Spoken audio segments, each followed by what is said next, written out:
Hello, I'm Ben Leonard, and I'm going to give a talk on orthotropics. I will be giving this talk on June 11th, 2016 to a nutrition group that I am a part of. I have just finished making the PowerPoint for that presentation, and I am giving an audio version here for future records.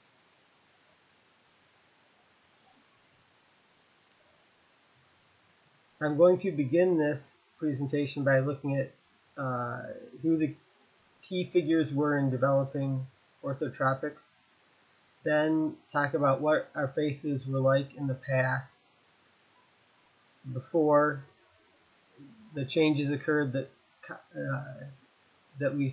orthotropics claims are the root of our facial and health problems. Then we're going to look at sort of the structural problems, what's actually going on that's causing this facial development issues. Then we'll go into how facial development is affected by health, and then we'll talk about theories for correcting facial deformities, and then we'll go into correcting facial growth. So the first picture we have here on this slide is someone who went through an orthotropics treatment. So you can see there's quite a change in their face over time. Their maxilla has got moved forward, and their jawline is more powerful. Their face is really gone forward instead of dropping down like it normally would. And then you can see as that has gone on, this woman's teeth have gotten much better aligned. That's from the face growing correctly. So you will find out more about this why that happened as we go through the presentation. The two key figures in orthotropics are John Mew and Mike Mew. They are a father-son team. John Mew is a professor, and he first came up with a lot of these orthotropic theories, and his son Mike has been continuing to work on these theories. So while John mostly did experimental treatments that could only be given in to a small number of people to prove that the concepts work, Mike has been looking at ways that our understanding of this theory can be used to help everyone develop a good face. Mike has also mentioned in some of his YouTube videos that his grandfather, who I would assume is John's father, knew Weston Price, may have worked with him, but got ideas from him.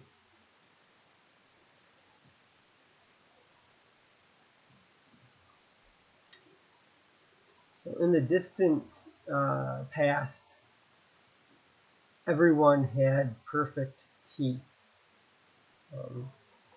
We know this from the skulls that we've dug up, and these teeth experienced a lot of wear, a lot more wear than we see today. They were got worn down significantly.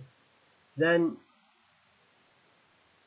but the teeth were in alignment, and when they dig up these old skulls, they see that everyone had working wisdom teeth. So this is quite a sharp contrast to today. And about 5% of teeth had misalignment.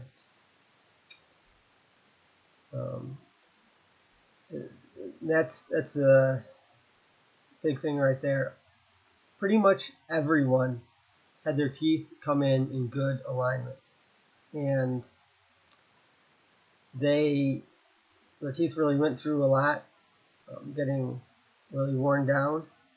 And over the past couple centuries, about 200 years, things have changed, and this has been going on at different rates throughout the world. So right now, about 95% of the population has crooked teeth, and what we consider normal is actually not good. It was taken from what people were like in the 1960s, where we already had significant problems.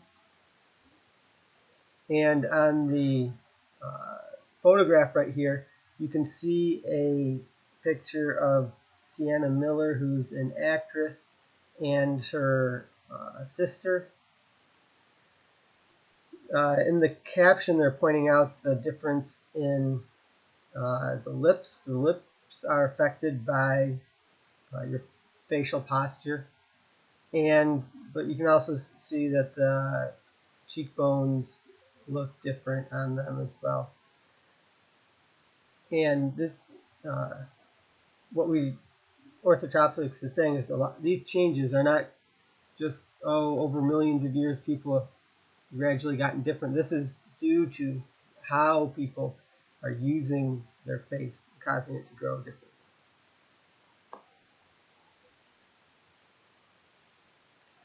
So if we said that about 200 years ago, most of the people in the world had straight teeth, and today nearly everyone doesn't, you have to ask what's going on. Why is it different now than it used to be?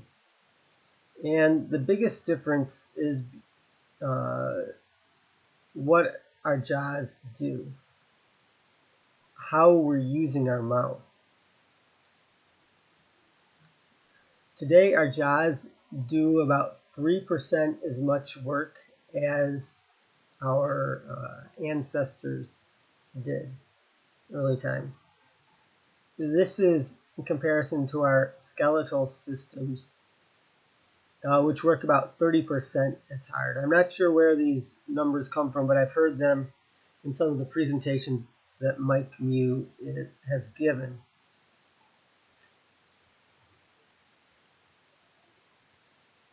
And why do our teeth do so work about 3% as much as our ancestors did? The big difference is the food. Today, our food is a lot softer. It's engineered to be softer because that feels good when we eat it. So Mike Mew had talked about how he could suckle, which is kind of eat like a baby, a Big Mac. It's so soft it kind of goes right down without chewing. So on the right-hand side, you can see a picture of yesterday's bread, which is this real dense block of rye bread. Before we had we had modern grains, which are processed, becomes really light, and before we had really powerful yeast, we used to just have rye bread. We used to just have sourdough. And then below you see today's Wonder Bread. And from my experience cooking bread in the past, I can tell you that when you're used to a modern day diet, when you start eating bread like that loaf above, your jaws are just going to be really tired and sore for a couple days when you get into it. So our food is much softer, and then it is also more calorie dense, so we don't need as much. So Mike, you talked about how in the past the food was really tough and didn't have a lot of calories, so you had to eat a lot of food to keep going, and then you had to supply your system with more calories than you do today to be able to do all of the work. Whereas today, children could survive on only the calories that they drink. They don't actually need to even eat anything. What they do eat, they can just suck down. So this is the biggest difference. Our jaws are not working as much. So we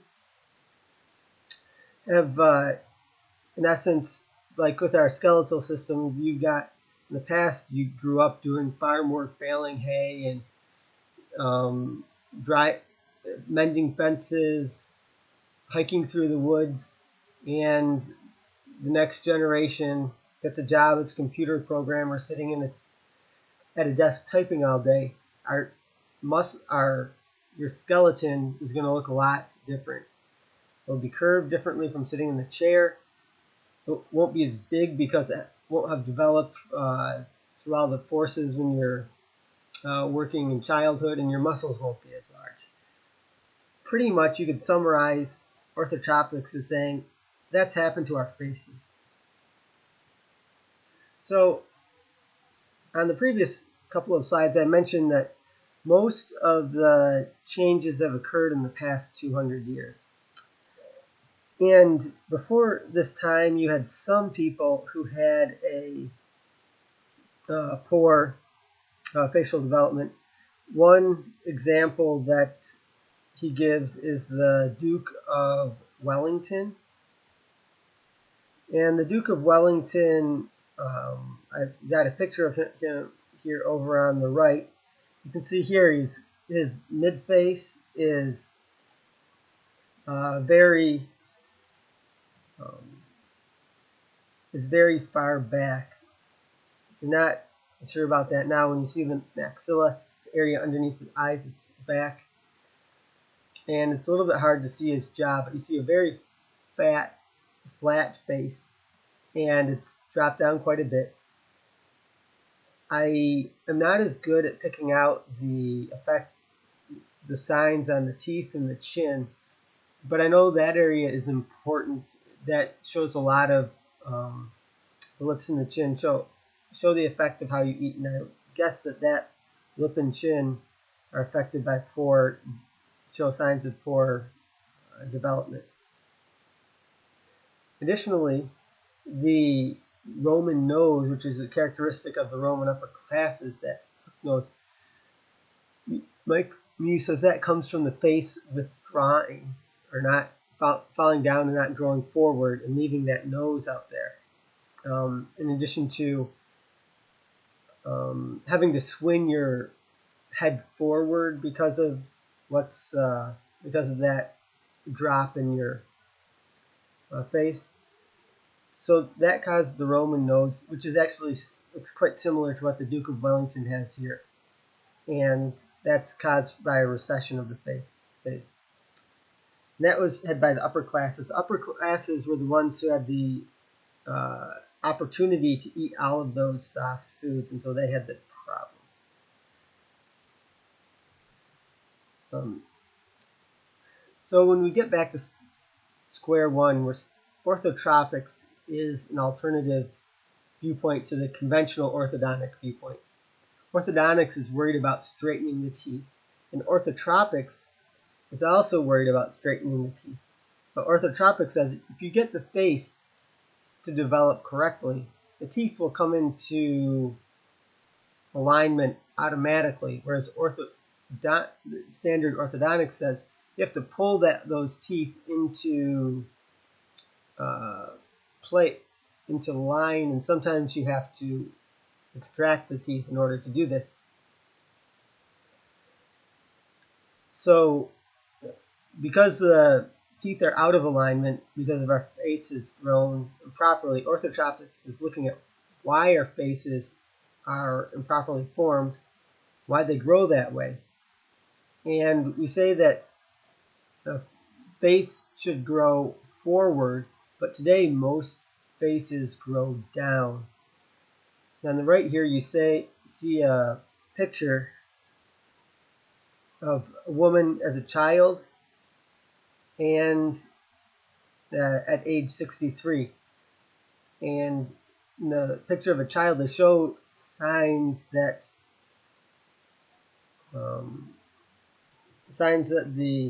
she's off to a bad start in terms of facial posture. And then at the end, in the second picture, they show that how her face has kind of sunk down. We will come back to that picture to show a little bit more clearly, because if you look off the kind of just look right off. It might look like, oh, well, that's just a normal face. I don't see anything falling apart about it. But they've pointed out some signs, and then as you come back to it, you'll see a better, some more about why that face is not ideal. So one of the key things about how a face is supposed to develop is the maxilla. Maxilla is the bone that's kind of in between your eyes and your mouth. It's highlighted in green on this slide. And with cartoonists, they will draw people and base it on and try to make people look attractive or unattractive based on how their character is supposed to be. And one key that they will use in these drawings is the position of the maxilla. So on the left you see a cartoon sketch of a heroine, the beautiful lady that's the heroine of the story, and we all want to identify with, and you see that she's got that maxilla is far forward, whereas the sort of older villain on the right hand side, you've got a very retracted maxilla. It's way back, and you've got that hook nose that we had talked about earlier as being a sign of a problem. So a lot of these concepts are, at least subconsciously, we already know about them. We identify them, although we don't think of them in this way.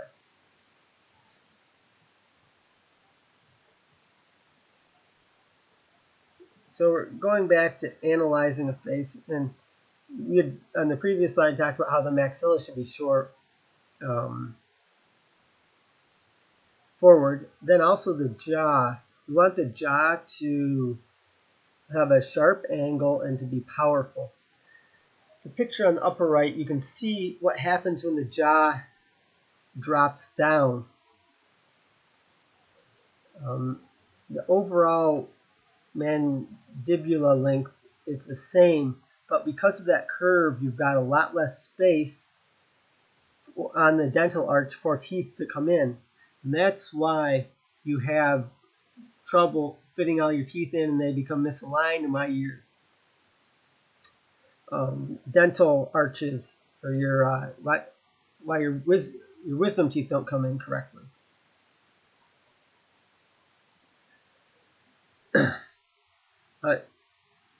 Next, the overall head position is a sign. You may have heard of forward head posture. And this is sometimes known as kind of the smartphone look, where you've got your head way out in front of you. Your neck is forward, and your head is just way out in front of you, and that usually then corresponds to your upper back being all hunched over in order for the neck to be coming out. And it throws everything off. So when you talk to people about posture, or you talk to a chiropractor, one of the things they talk about is get that head back. You need the head back, you need that neck coming straight up for good posture. So I think this is also a chicken and the egg problem. What comes first? Is the head posture is when your face drops down. It doesn't develop, doesn't come out as far as it should. Your body still wants your face to be pointed out towards everyone else. Plus your chin is banging into your neck and needs some space, so it swings your whole head forward. So if you look and you see someone's neck is coming out forward, you see the face kind of swung out, that's a sign that they've got some problem with facial development.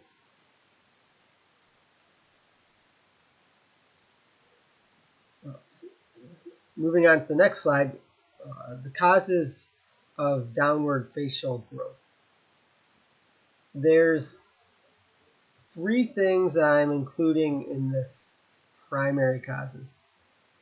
And if you look on the right-hand side, you're going to see a picture of Jude Law, and it's got 2 areas marked out on it. One, an inner area around the nose, and the other, an outer area around the jaw. The interface is sort of the inner ring is that development is based upon tongue posture. So the tongue should be sitting along the roof of the mouth and towards the back of the mouth. And when you swallow, the swallowing action should be carried out by the tongue pushing against the roof of the mouth. That tongue, the force of the tongue on the roof of your mouth holds that maxilla in place and keeps it supported so it grows forward and doesn't fall back and out. So if you see someone with poor central face development, that means that they've got problems with the tongue. And Mike Mew estimates that, I think he says between like 80 and 90% of people today, I think maybe 85 to 90, have poor tongue posture. They don't swallow correctly, they don't hold their tongue in the wrong place. So this poor development in the center of the face is the new average, but it didn't used to be that way. So you can oftentimes, if you look around, you'll occasionally see someone who's got a really good facial development in there, and you know they probably have good tongue posture. Then the outer jaw, this is the outer portion of the face. This is related to the, I guess you'd say, tension in the jaw or the force of the jaw. Is your mouth hanging open or is your mouth closed? The mouth should be closed naturally. And the force of the lower teeth pushing up on the upper teeth hold the outer part of the jaw in place. And they keep it from sinking down. So and if this is proper, you're going to have a sharper jaw angle and you'll have kind of more of a powerful jaw. And this jaw tension and the powerful jaw also comes from having to do a lot of chewing and exerting a lot of force using your jaw. The next is airway constriction. So what is one of the drawbacks of your face melting downwards? Well, it's that if your chin is growing down and in instead of out and straight ahead, it's going to run into your neck, and you're going to have a constricted space in your airways. And as Mike Mew likes to say, the most important thing in your life, the absolutely most important thing in your life, is your next breath. Everything is secondary to getting your next breath. If you can't get your next breath, all other problems don't matter because you're dead. So because of this face dropping down, it constricts your airway. That causes your face to swing out. Also, as a child, if your nose is plugged all the time, you can't breathe through your nose, then you're going to breathe through your mouth. If that means your mouth hangs open and he imitates his posture in his talks, your mouth hangs open, which encourages your jaw to fall so that you can get that next breath in through your mouth. So you want to be nasal breathing, not mouth breathing, and that's the cause.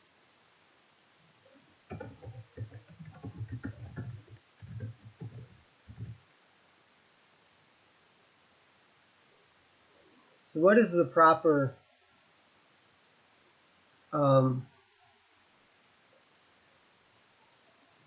facial shape? We got over that a little bit. and what factors affect facial proportions. In terms of how your face should be, supposing everything is correct, there's three things that are going to affect that. First is the age. All your facial aspects and ratios change as you get older. Also gender, male or female, and then race. And like you said, that they go in this order of importance. And all of them play a role in how your face is supposed to be. But we mentioned race. Each race will tend to have a different facial shape, but the most attractive faces of each race will be the most similar ones of the three races. So if you look at, say, a less attractive Asian and African, they will be very different, whereas a very attractive Asian and African will be very similar. And this is because each racial group diverges from the ideal in a different manner. And Mike Mew said this is because as your face drops down, your face dropping down is one of the main reasons for your tongue posture being wrong, because as your face drops down, your tongue doesn't have enough room to sit up there. So different people will put their tongue in different places because it won't naturally sit up on the top of their mouth like they want it to. And each race tends to do it a different way, and that modified tongue posture causes the sort of face to fall into a different arrangement. And this roughly corresponds to class 1, 2, and 3 bites.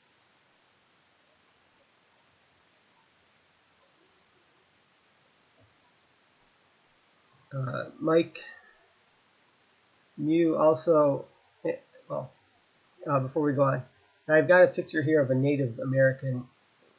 We've looked at some Native American photographs that we have of them, and you see very good facial development here. So you see, one, the face is very broad. That looks like the ideal sort of lip shape. And then look at those massive cheekbones that are both on the side and in front of the eyes, and a very powerful jaw.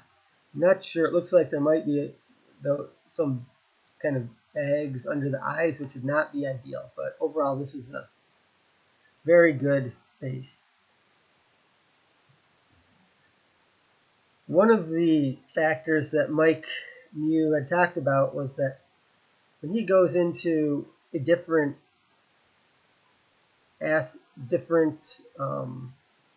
department of the hospital, since he's an orthodontist, he notices that all of these children having different problems are all in this, that he sees in different types of doctor's office. They're all the same as the ones that he's looking at. So he found that this poor facial development causes problems with tooth misalignment, but it causes other problems as well. And with these problems, which we'll go over a little on the next slide, they aren't all randomly distributed throughout the population, and they all generally due to some are caused by some misdevelopment of the face and head, so that some different I would guess, organs or different cavities are not as large as we would want them to be. So the body has a hard time dealing with it. And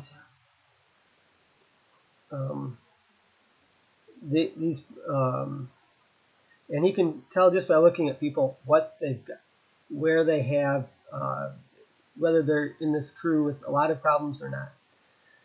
As a photograph here, I've got illustration, I've got a picture I found on a dental website. It compares a nose breather to a mouth breather. And this wasn't an orthotropics website, but it shows basically all of the things that orthotropics talks about. And it directly relates that to being a mouth breather versus being a nose breather.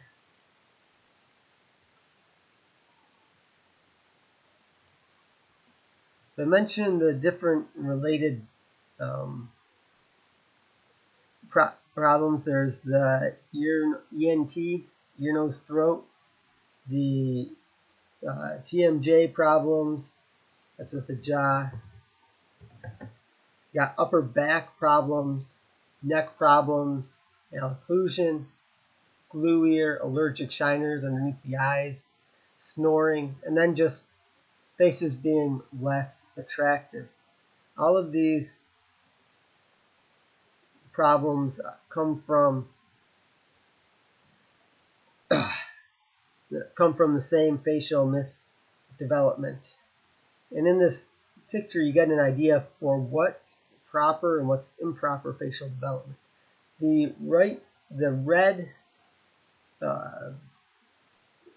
skeletal system is the incorrect, and the black is the correct. So you can see the face hasn't grown as far forward as it should. Instead, the jaw is swinging down, and the maxilla is further back. And then you see how this affects just looking at someone from the front of the face, whereas here you can see the chin is not defined. It's the picture on the right, and then on the left, and then on the right you see that the angle coming back from the nose is different, is sharper. So you've got a flatter, the face is more parallel or perpendicular to the ground, and because you've got that more backwards line for the poorly developed face, that's what causes you to put your neck forward and swing your face forward. On this following slide, we're just going to continue on with the same thought. So as you got all of these problems as you're a kid, but your face has only begun to melt when you're a child. It's going to continue to melt and drop down as you get older. So you start off and you just got a breathing problem, and that's going into snoring, and then you get into sleep apnea. These are all the same problem, which has just grown worse and worse because our airways and dental or head skeletal system is getting more deformed. Additionally, what we see happening is that a lot of the things meant to cure these problems or to help with these problems only help in the short term or for some cosmetic reason and hurt in the long term. For instance, with braces. Braces are pulling your teeth in to make them straight. That tends to pulling the teeth in. You want your face to be growing out and forward. So as you pull the teeth in, you're causing your face to collapse and melt down. Then the sleep apnea masks. They push on your face in a way to prevent sleep apnea from happening.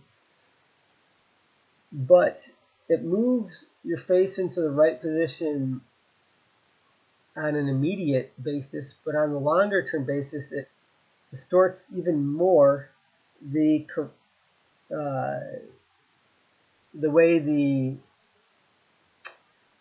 face is misshapen. It causes your facial irregularities to become worse. On the photograph here, I've got a picture of Julia Roberts, who Mike Mew mentions as a good example of a face with both the lips and the cheek and the face bone. So you can see the hollow cheeks. That's the sign that you're swallowing properly. Because when you swallow properly, pushing off the roof of your mouth with your tongue, you don't need your cheek muscles to suck your food down. Whereas people that don't swallow correctly, they're staying with the infant style of swallowing, which is to kind of suck things down with your lips.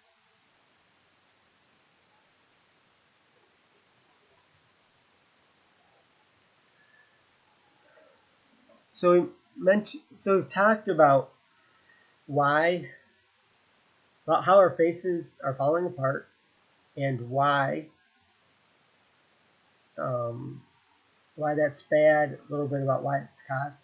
So now we're going to go into, what do the pros say? The people that are responsible for fixing up our broken selves. So there's two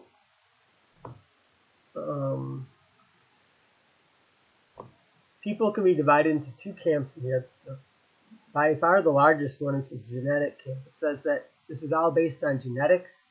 Some people have the genes for bad teeth, other people don't. The second is environmental, which says it's not that people's genes are bad, it's that something is happening, or they're doing something that's causing their teeth to do poorly. So conventional genetics, that's conventional orthodontics, and they only know the cause of misalignment for a small percentage of the cases. I think, Mike, you said it was 5%. And what they do to correct the teeth is they use braces and sometimes tooth extraction, because when you're pulling it, you got too many teeth crowded into your jaw. Your jaw isn't big enough for all of your teeth, so sometimes you need to pull out the some of the teeth to give you room to get the rest in. And then also here, we're just looking at the teeth. We're not looking at the development of the face as a whole. The cheekbones, the nose, the shape of the chin, the shape of the lips are not being considered. The environmental camp, which combined is smaller than the orthodontics, it's kind of a minority opinion today. There's two different ways. One is the Weston Price view, and the other is the orthotropic view. Weston Price said that we're getting poor nutrition, specifically vitamin A and D. We don't get enough of them, and so you can improve the facial growth by getting a better diet that has vitamin A and D. Orthotropics came after Weston Price, and it says yes, it's the environment, and it says that Weston Price decided on vitamins because that was kind of what was big and what they were discovering back then. But it's actually the mechanical work and the posture, mechanical forces that are the most important. And they said that the reason Weston Price got that idea was because his the healthy foods that people were eating that had vitamin A and D were a lot tougher and required more work. And so the people on those good foods had better facial development just because their teeth were working a whole lot more. And I would say it's most likely a combination of the two factors, but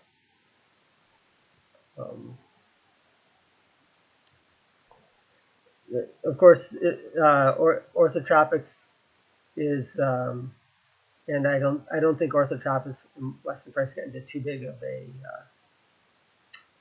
aren't enemies or anything. So then, of course, with orthotropics, if you want to improve your face, then you're going to want to work on your posture and your exercise and doing more work. On the right hand side of this page, we've got a couple of pictures. One of conventional braces. The other is the orthotropics approach. They've got a bioblock. I know that's a common tool used for orthotropic treatment, and it's kind of working to expand the jaw. I haven't had that done to me. I don't know too much about it. I just know that that's commonly that's used for orthotropic treatment. So now we're going to get into the takeaway, sort of, or the what can you do? How can you prevent or correct these facial deformities which are causing problems? So everyone will be better off if they improve their oral posture and they chew more. I'm going to split this section into 4 sections, giving guidelines for different groups. The first is just stuff for everyone, second for babies, third for children, and the fourth for adults. So on the top here, you kind of have a schematic showing the poor facial development. In figure A, you've got the correct facial development. Everyone is hunky-dory. The second picture, you've got the face melts down and drops. So in this figure, it might be clearer than the earlier one how that dropping and falling back looks. If you compare A and B is falling back. You can see the spines are pretty close to one another. You've got that jaw running into the neck. You see a big difference in the shape of the chin. And so you've got problems because your jaw is kind of constricting your airway. So in order to deal with that, you're going to hike that neck forward. And when you hike that neck forward, you see that angle, your nose gets bigger, and also your face looks is facing out front. It's not swung down like it is in part B. So figure A and C both have a face that's facing outwards, whereas in face B, or skull B, it's looking downwards. Even though both B and C have the same poor development, and generally I think people say that position B is better than position C, because even though it's harder to breathe, you're not causing all sorts of problems with your neck and upper back by having your body hunched over. So, guidelines for everyone. In his talks, Mike Mew will say 3 things: lips together, teeth together, tongue on the roof of your mouth. Lips together, teeth together, tongue on the roof of your mouth. Doing that is the biggest thing. So just remember those 3 keys. Next, try to swallow correctly. Try to be swallowing by pushing on the roof of your mouth with your tongue. On the Orthotropics YouTube channel, you can find they've got some videos that sort of demonstrate how you can get a feeling for that. I wouldn't say that I don't know that I'm that great of a swallower at this point, but I work on it from time to time. A lot of this stuff is subconscious, so it's really hard to change because your body just naturally wants to do these things. Then chew your food completely and chew more. You don't want to be just sucking your food down. I remember in reading Great Expectations by Dickens, and I think other Dickens books in the 1800s, people would talk about, hey, don't eat your food fast. Take your time eating food. That's what you should do. You should be chewing it well get that exercise. When your jaws work more, they will have more tension in them, and they will automatically stay closed. Then keep your chin tucked. This is also something that Esther Gokhale, who wrote 8 Steps to a Pain-Free Back, talks about. The chin comes back, and then the ball or knob on the back of your head goes up. You want to get that chin back in, and you don't want it to be jutting out forward. So for babies, this, if you get it right here, then you're probably home free. This is the most important. This is the easiest time to get everything right. Or because if you get it right here, it sounds like everything will probably fall into place. So the biggest thing that you set, or one of the biggest things that you can do, according to my view, is baby-led weaning.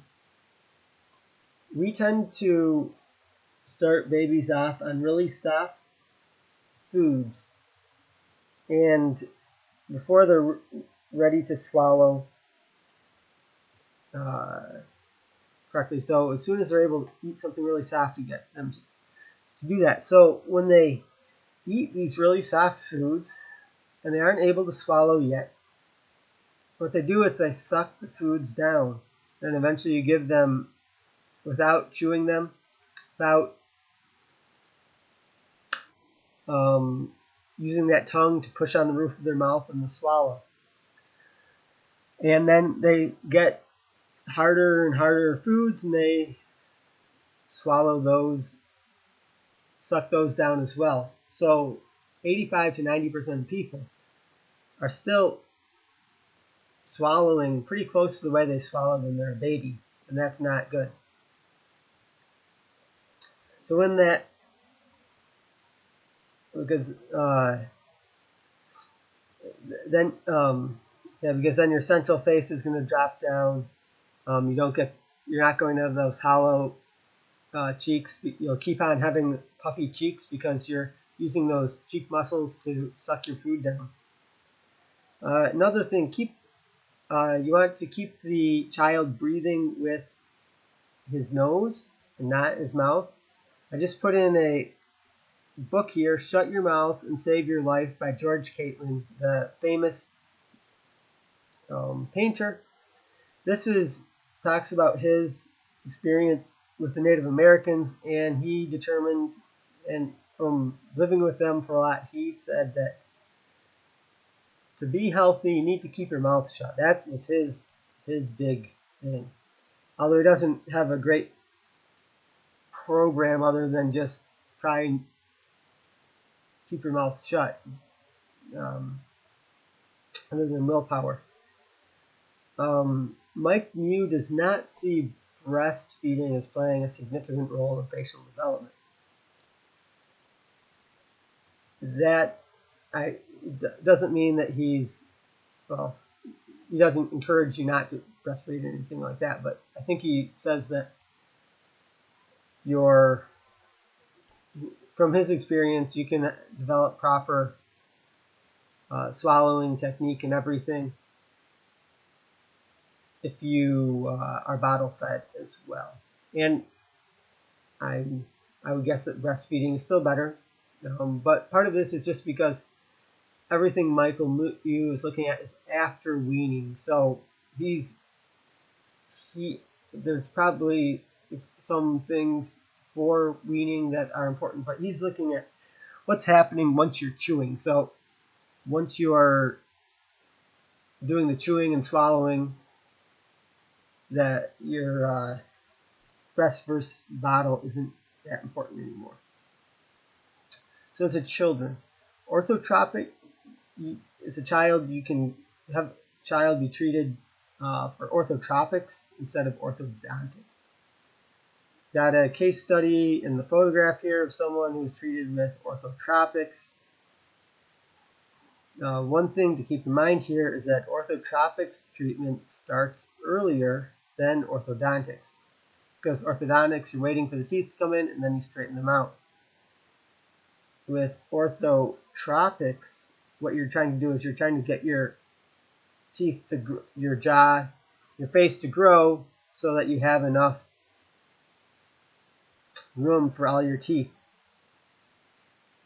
So if you're waiting for all your teeth to come in and everything to have kind of slowed down growing a little bit, you're too late, because you want to get all the stuff taken care of before the major growth has happened, so you grow correctly. And Mike Mew said that at this point he's, I think, had mixed success in his treatments, and a lot of whether you're successful or not is going to depend on how much does the child care about it. Does the child want to be successful, so you can put in the work, and also if the family is supporting. So if there's a parent that can help out and helping with this, that's another big thing. And what the orthotropics treatment really does is it works on developing proper posture and oral patterns in the child. And they say if you get this orthotropics treatment and then you just go back to hanging your mouth open all the time, it's not going to help. Things will go back. So if you're considering this, you can also look at the orthotropics. Takes place earlier than orthodontics. So you can always try out orthotropics, and if that doesn't work, go to a conventional orthodontist. So for adults, as an adult, well, I guess everything that I mentioned in the slide for everyone is important. And then as an adult, you're going to have a more limited chance for success because you're done growing. I mean, the face does continue either growing forward or dropping down, but it's not moving as fast as it was before. So what you want to do is learn how to swallow correctly, then also sort of chewing gum or like mastic. I would guess that gum is not as good because it's got a ton of sugar, but mastic is sort of a tree resin, a gum from tree resin. You can get it on Amazon.com. It looks like that, and once you chew it, it kind of turns to a whiter color. You want whatever the gum or mastic what you're using, you want it to be tough. You want it to require you to work. So you're just getting, it's like jogging for your jaws. Keep your chin back. There are some experimental treatments that are being developed for adults. At this point, it's not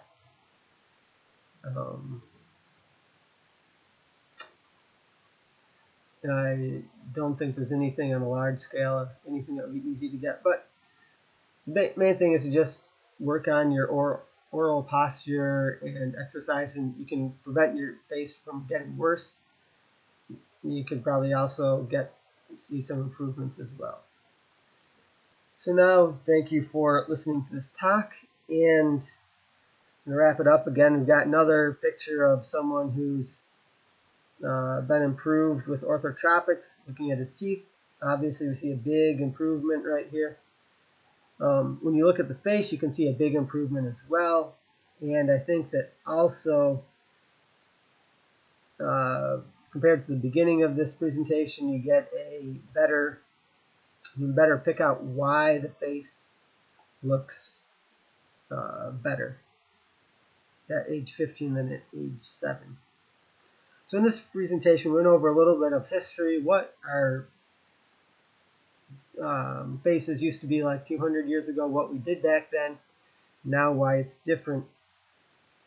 We looked at the different ways the face goes wrong, why the face goes wrong, and then how the face melting down, going wrong, melting down, dropping down, how that affects our health, and it's not just a cosmetic issue.